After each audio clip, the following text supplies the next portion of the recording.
بسم الله الرحمن الرحيم. أعوذ بالله من الشيطان اللعين الرجيم. بسم الله الرحمن الرحيم. وبه نستعين وهو خير ناصر ومعين. عزیز طلاب کرام، امید ہے کہ آپ تمام خیر و عافیت سے ہوں گے۔ جیسا کہ آپ سب آگاہ ہے، ہماری گفتگو چل رہی ہے مقصد خامس میں۔ مقصد رابع میں ہم نے نبوت سے بحث کیا تھا، اس کے بعد ہم مقصد خامس یعنی بحث امامت میں داخل ہوئے، اور اس مقصد خامس میں ہم نے چند اہم مسائل سے گفتگو کیے۔ ان میں سے مسئلہ اولا یہ تھا کہ منصوص من اللہ ہونا چاہیے اس امام کو جس طرح نبی منصوص من اللہ ہوتے ہیں۔ یعنی اول میں مسئلہ اولا میں ہم نے کہا تھا ضرورت کے اوپر کہ امام کا نسب ہونا کیوں ضروری ہے، کیوں واجب ہے، اگر امام نہ ہو تو کیا مسئلہ درپیش آئے گا۔ اس مسئلے کو واضح کرنے کے بعد ہم نے مسئلہ ثانیہ کی طرف بڑھا، اور مسئلہ ثانیہ میں ہم نے یہ عرض کیا کہ امام جو کہ ہونا ضروری ہے، وہ امام لوگ اپنی طرف سے منتخب نہیں کر سکتے، بلکہ اس امام کا منصوص من اللہ ہونا ضروری ہے۔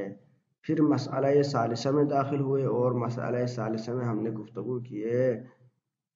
کہ امام کا اپنے غیر سے افضل ہونا ضروری ہے، اور اس کی افضلیت سے مراد کیا ہے، معیار افضلیت کیا ہے، اور کیا کیا چیزیں چاہیے، وہ سارے ہم نے تفصیل سے گفتگو کیے مقصد ثالث میں۔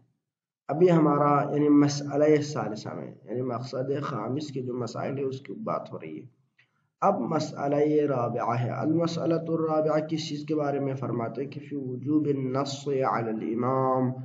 کہ امام کے اوپر نص کا ہونا واجب ہے۔ اس مسئلے میں ہم داخل ہوئے ہیں، اور اس مسئلے میں سب سے پہلے ہم آراء اور نظریات کو کہ امام کے اوپر نص ہونے کے اوپر کون کون سے مکاتب فکر اس چیز کو ضروری قرار دیتے اور کون ضروری قرار نہیں دیتے۔ پھر اس کے بعد اس میں سے کل کی کلاس میں ہمیں گفتگو کریں گے کہ ان میں سے کون سی بات ثابت اور واضح ہے، اس کو ہم بیان کریں گے۔ تو آئیے بڑھتے ہیں درس کی طرف کہ المسئلۃ الرابعہ، مقصد مسئلہ رابعہ فی وجوب النص علی الامام، کہ امام کے اوپر نص ہونا واجب اور ضروری ہے، اس کے بارے میں ہم گفتگو کر رہے ہیں۔ قال خواجہ نصیر الدین طوسی رحمۃ اللہ علیہ فرماتے ہیں والعصمۃ تقتضی النص وصیرتہ، فرماتے ہیں کہ عصمت تقاضائے نص کرتی ہے۔ عصمت تقاضائے نص کیسے کرتی ہے؟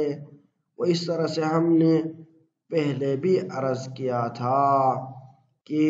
یہ بات واضح ہے کہ معصوم کا پہچاننا لوگوں کے بس کی بات نہیں ہے، یعنی لوگوں کے پاس یہ صلاحیت موجود نہیں ہے کہ وہ فیصلہ کرے کہ فلان فرد معصوم ہے، فلان فرد معصوم نہیں ہے۔ وہ کیوں؟ تو ہم نے پہلے دروس میں بھی کئی مقام پر اس چیز کا ذکر کیا تھا کہ عصمت کا فیصلہ وہ بندہ سنا سکتا ہے جس کو دوسرے کی تمام افعال، حرکات، سکنات، یہاں تک کہ دل کی جو خواہشات ہے اس کا بھی علم ہو، اور یہ کسی بھی شخص کو دوسرے شخص کے بارے میں پتہ نہیں ہے۔ پھر اگر ہم فرض کریں یہ چیز ایک بندے کو دوسرے کی نفسیات اور ان چیزوں کا تمام علم ہو بھی، تب بھی آپ یہ نہیں کہہ سکتے کہ فلاں بندہ معصوم ہے یا نہیں ہے۔ کیونکہ عصمت کا فیصلہ سنانے کے لیے دوسرا مرتبہ اور مرحلہ یہ ہوگا کہ آپ کو تمام اوامر اور نواہی کا علم ہو، تاکہ آپ یہ کہہ سکیں کہ فلانا مسئلہ حرام تھا، اس نے اس کو حلال سمجھ کے انجام دیا، فلانا مسئلہ حلال تھا، اس نے اس کو حرام سمجھ کر انجام دیا یا ترک نہیں کیا وغیرہ ذالک۔ اس طرح سے یعنی مخالفت امر مولا کیا، مخالفت نہی مولا کیا، اس بات کو ثابت کرنے کے لیے، سمجھانے کے لیے یہ بات ضروری ہے کہ پہلے جو فیصلہ سنانے والا ہے اس کو علم ہو اوامر اور نواہی کا۔ لیکن آیا کسی کو علم ہے تمام اوامر اور نواہی کا؟ تو یہ بات واضح ہے کہ کسی بھی فرد کو نہیں ہے، یہاں تک کہ مراجع اعظام فقہائے کرام بھی بعض موارد میں کہتے تھے کہ واللہ اعلم، اللہ ہی بہتر جانتے ہیں۔ ابن عباس تو کہ حبر الامہ جن کو کہا جاتا ہے اور بڑے مفسر مسلمانوں کے ہاں صحابہ کرام میں شمار ہوتا ہے، جب ان سے پوچھا گیا کہ آپ کلمہ، وہ خود کہتے ہیں، ان سے خود روایت ہے کہ ان کو لفظ فاطر السماوات والارض کا معنی پتہ نہیں تھا، معلوم نہیں تھا، تو وہ کہتے کہ میں دیہات میں گیا، وہاں پہ دو بندہ لڑ رہے تھے ایک کنویں کے بارے میں کہ کس کا ہے، ایک بندہ کہہ رہا تھا میرا ہے، دوسرا بندہ کہہ رہا تھا میرا ہے۔ جب ابن عباس وہاں پہ پہنچے تو ان سے جب یہ سوال ہوا تو اس نے عرض کیا کہ آپ لوگ لڑ کیوں رہے، تو انہوں نے فیصلہ ابن عباس کے ہاں پیش کیا، اپنا یعنی تنازع ان کے ہاں پیش کیا اور کہا کہ یعنی فطرتھا، ایک کہہ رہا تھا دوسرا ابتداتھا، یعنی ایک کہہ رہا تھا یہ میں نے کھودا اور دوسرا کہتا ہے میں نے کھودا، یعنی میں نے ابتدا کیا، میں نے اس کو بنایا۔ تو تب ابن عباس کہتے ہیں جب اس اہل لغت والے نے جب یہ فطرتھا بمعنی ابتداتو یا خلقتو کے معنی میں استعمال کیا، تب مجھے پتہ چلا کہ یہ فاطر السماوات سے مراد کیا ہے، خلق کرنا، ابتدا کرنے، کسی چیز کو وجود بخشنا ہے۔ تو خود وہ دعویٰ کرتے ہیں جو بندہ حبر الامہ ہے، وہ کہہ رہا ہے کہ قرآن کی تمام معارف کا مجھے علم نہیں ہے، میں اہل لغت کے ہاں رجوع کر کے مطالب کو سمجھتا ہوں بعض مطالب۔ اسی طرح حضرت ابوبکر سے بھی جب سوال ہوا تو لفظ کلالہ تقریباً جو کہ 2 بار آیا ہے قرآن میں، تو اس کے بارے میں جب ان سے سوال ہوا تو لفظ کلالہ آپ اس کو گنے گا کتنے بار آیا ہے، تو اس کے بارے میں سوال ہوا تو کہتے ہیں کہ یہ اس کے علم مجھے نہیں ہے، میں اپنی طرف سے ایک معنی کر دیتا ہوں، اگر صحیح ہے تو اللہ کی طرف سے، اگر غلط ہے تو میری طرف سے۔ تو اس طرح سے آپ خلفائے کرام کو بھی دیکھیں تو خود ان کے ہاں بھی مکمل علم قرآن، مکمل مسائل، مکمل اوامر و نواہی کا علم نہیں تھا۔ تو جب صورتحال صحابہ کرام اور پیغمبر کے زمانے میں اس طرح سے ہے تو ہم یہ نہیں کہہ سکتے کہ آج کے دور میں کسی بندے کو جہاں پر مسائل کی تعداد بھی زیادہ ہے، تمام مسائل کے علم ہے۔ لہذا یہ بات واضح ہو گئی کہ تمام مسائل کا علم کسی کے پاس نہیں ہے مگر یہ کہ کوئی بندہ اللہ کی طرف سے منصوص ہو۔ بس جب تمام اوامر اور تمام نواہی کا کسی کو علم نہیں ہے تو کوئی بھی یہ فیصلہ نہیں سنا سکتا کہ فلاں اس بندے نے تمام اوامر پر عمل پیرا کی ہے اور تمام نواہی سے بچے ہے تاکہ یہ معصوم بن جائے۔ بس انسان کا دوسرے انسان کے بارے میں فیصلہ سنانے کے لیے کہ یہ بندہ معصوم ہے، شرط ہے 2 چیزوں کا ہونا۔ اولاً خود فیصلہ سنانے والے کو تمام اوامر اور تمام نواہی کا علم ہو تاکہ وہ کہہ سکے کہ فلانا اس بندے نے انہیں اوامر پر عمل کیے، انہیں تمام نواہیوں سے بچے ہیں۔ جب خود اس کا علم نہ ہو تو فیصلہ نہیں سنا سکتا۔ ممکن ہے کہ ایسا نہیں جو اس بندے کے علم میں نہ ہو وہ اس بندے نے انجام دیا ہو، تو لہذا پہلے تمام اوامر نواہی کا علم ہونا ضروری ہے جو کہ کسی کے پاس نہیں ہے۔ ثانیاً اوامر اور نواہی کا آپ کو علم ہو لیکن یہ بھی پتہ ہونا چاہیے کہ سامنے والے بندے کی تمام حرکات و سکنات، حرکات قلب تک آپ کو علم ہو تاکہ آپ یہ کہیں کہ یہ بندہ اس نے کبھی کسی کا برا نہیں سوچا، یہ بندہ مخلص ہے، منافق نہیں ہے، اور اس نے تمام یعنی خلوت و جلوت میں یہ تمام اوامر الہی کو انجام دیا، تمام نواہی الہی سے بچ کے رہا، اور یہ بھی کسی کو کسی دوسرے شخص کے بارے میں علم نہیں ہے۔ بس جب یہ دو صورتیں نہیں ہے تو کسی کی عصمت کا فیصلہ نہیں کر سکتا، اور یہ بات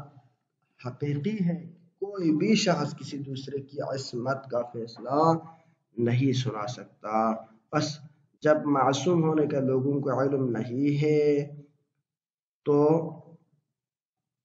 لوگ جب یہ فیصلہ نہیں سنا سکتے، اور ہم نے یہ کہا کہ ایک امام کے لیے معصوم ہونا ضروری ہے، اس کی ادلہ اور ضرورت پر ہم نے پہلے بحث کیے ہیں، تو اسی سے ہمیں واضح ہو جاتی ہے۔ بس جب عصمت امام کے اندر شرط ہے تو اس کا مطلب ہی یہی ہے کہ امام منصوص من اللہ ہو، تقتضی النص، یعنی امام کے اوپر نص ہو کہ اللہ اس کو نصب کرے اپنے رسول کے ذریعے سے یا سابقہ امام کے ذریعے سے۔ کیونکہ عصمت اگر آپ شرط قرار دیتے تو اس کے علاوہ کوئی چارہ نہیں، کیونکہ لوگوں کو کسی کی عصمت و عدم عصمت کا علم نہیں ہے۔ یہ بات۔ دوسری بات وسیرتہ علیہ السلام، اور خود آپ پیغمبر، یہاں پر آپ دو عبارتیں یعنی اس کو مختلف انداز سے پڑھ سکتے ہیں۔ ایک ترجمہ یہ ہوگا کہ خود رسول صلی اللہ علیہ وآلہ وسلم کی سیرت بھی اس بات کا تقاضا کرتی ہے کہ نصف امام واجب ہے، یا آپ اس کو سیرت الہی بھی کہہ سکتے ہیں کہ اللہ تعالیٰ نے دنیا میں حضرت آدم کو نازل فرمایا، حضرت آدم کو بھیجا، تو اس میں سے جو پہلا جو بھیجا گیا وہی فرد اول ہی کون تھا؟ وہی فرد اول ہی معصوم تھا، یعنی پہلے انسان یہ نہیں کیا کہ انسان کے سلسلے کو بھیجا اور اس کے بعد کسی نبی کو بھیجا، بلکہ پہلا جو فرد دنیا میں بھیجا گیا وہی نبی بنا کے بھیجا، تاکہ یہ اعتراض نہ ہو کہ میں بغیر حاجت کے 1 یا 2 دن یا چند لمحات دنیا میں رہا ہوں۔ تو اللہ تعالیٰ کی سیرت یہ ہے کہ ہمیشہ ہادی بھیجتے رہے ہیں، تو یہ سلسلہ حضرت خاتم کے بعد منصب امامت کی طرح نقل ہوا، اور یہ سلسلہ اب بھی جاری ہے تو تا قیامت تک رہے گا۔ بس یہ سیرت الہی ہے کہ نصب امام کرنا، سنن الہی آپ جس کو کہہ سکتے ہیں، اور لن تجد لسنت اللہ تبدیلا، یا اس کے علاوہ اگر خود ہمارے پیغمبر صلی اللہ علیہ وسلم کی سیرت جو کہ مسلمانوں کے ہاں سنت اور سیرت حجت ہے اور عدلہ میں سے ہے، اگر آپ اس میں بھی دیکھیں تو پیغمبر کی سیرت بھی اس چیز کے اوپر دال ہے کہ رسول صلی اللہ علیہ وآلہ وسلم اگر 1 یا 2 دن کے لیے بھی مدینے سے باہر جاتے تھے تو اس وقت اپنا کوئی خلیفہ اور جانشین مدینے میں مقرر کر کے جاتے، تو جب آپ دنیا سے مکمل طور پر اٹھ رہے ہیں اس وقت آپ نے نصب امام کے بغیر دنیا سے چلے گئے ہو، یہ ممکن نہیں ہے۔ بس رسول کی سیرت اور خود امام کا معصوم ہونا، شرط ہونا، یہ دونوں چیزیں تقاضا کرتی ہے کہ امام کے اوپر نص ہونا ضروری ہے، یعنی اس سے پہلا والا نبی یا امام اس کو معین کر کے جائے گا۔ اقول خواجہ نصیر الدین یعنی علامہ ہلی رحمۃ اللہ علیہ فرماتے ہیں ذہابت الامامیت خاصتاً، صرف امامیہ اس نظریے کے قائل ہے کہ اعلان الامام یجب ان یکون منصوصا علیہ، کہ امام منصوص ہونا چاہیے، جبکہ امامیہ کے خلاف کیا ہے؟ وقالت العباسیۃ، جبکہ عباسیہ سے مراد پیغمبر کے چچا حضرت عباس کے بیٹے، یعنی ان کی نسل سے جو آئے بنو عباس، اسی چیز کا دعویٰ کرتے تھے، جن کی حکومت تقریباً 500 سال تک رہے، اور یہ ائمہ معصومین علیہ السلام کے مقابلے میں آتے رہے۔ تو ان کا یہ نظریہ تھا، یہ ایک فرقہ تھا، ان کا یہ نظریہ تھا کہ ان الطریق الى تعین الامام النص او المیراث، وہ کہتے ہیں کہ نص بھی ہو سکتے ہیں جیسے کہ بعض اماموں کے اوپر ہے، اور میراث بھی، کیونکہ ہم پیغمبر کے اہل میراث میں سے ہے تو لہذا ہمیں بھی حق امامت حاصل ہے۔ لیکن اگر آپ ان کی اگر باتوں کو صحیح طریقے سے کھنگالیں تو پیغمبر کا جو چچا ہے وہ پہلے بات یہ کہ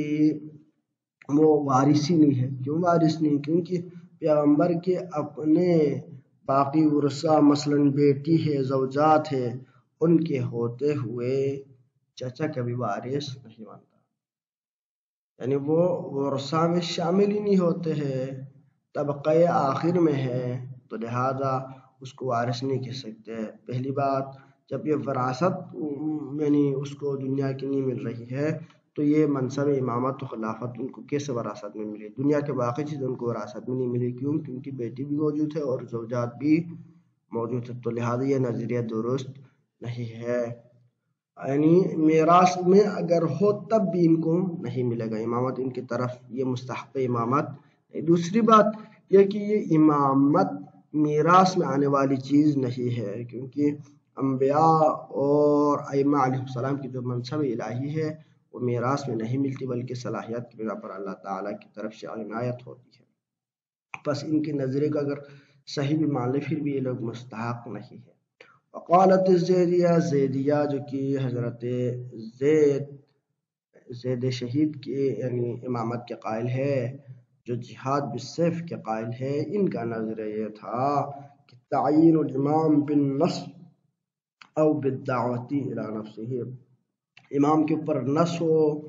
تب بھی وہ امام ہے، او بالدعوتی الی النفس، وہ امام اپنی طرف لوگوں کو بلائے اور قیادت کرے اور قیادت کا دعویٰ کرے، وہ بھی امام ہو سکتا ہے. وقال باقی المسلمین الطریق انما هو النص، لیکن باقی مسلمان کیا کہتے ہیں؟ الطریق انما هو النص او اختیار اہل الحل والعقد. طریق یہ ہے کہ انما هو نص، یہ کیا ہے؟ نص ہے، یعنی نص ہونا چاہیے امام کے اوپر. او اختیار اہل الحل والعقد، جیسے کہ وہ خلفاء کے بارے میں نظر رکھتے ہیں کہ ان کو اختیار کیا تھا اہل حل و عقد نے، لہذا انتخاب کے ذریعے سے، سلیکشن کے ذریعے سے بھی ہو سکتی ہے اور الیکشن کے ذریعے سے بھی ہو سکتی ہے خلیفہ، تو لہذا یہ ان کا موقف ہے. بہرحال ان میں سے کون سا نظریہ درست ہے اور دلیلیں کیا ہے، انشاءاللہ ہم کل کلاس میں ذکر کریں گے. صلی اللہ علی سیدنا محمد وآلہ الطیبین الطاہرین. اللہم صلی علی محمد وآل محمد وعجل فرجہم.